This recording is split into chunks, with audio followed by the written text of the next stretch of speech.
The party really is hoping to introduce major reforms to allow for potentially the personal use of cannabis to be legalised across, as you mentioned, those 3 jurisdictions. And essentially what they're saying is it will divert people away from the judicial system. So it's part of this wider community reform, as the party is labelled, and follows what they say is a hugely successful trial in medicinal cannabis. So today, those joint draft laws will be introduced across 3 state parliaments for the first time simultaneously, and those 3 state parliaments include Western Australia, Victoria, as well as New South Wales. So under the draft laws, it would mean that each adult in a household could potentially grow up to 6 cannabis plants for personal use.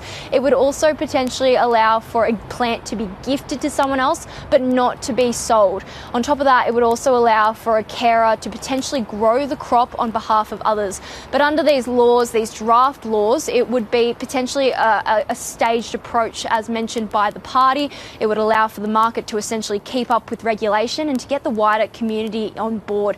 Now, currently in Australia, the ACT is the only jurisdiction that has decriminalised the personal use of cannabis. So back in 2020, they introduced laws that allowed for adults to potentially grow up to 2 cannabis plants in each household. So these laws have been drafted largely off that model from the ACT as well.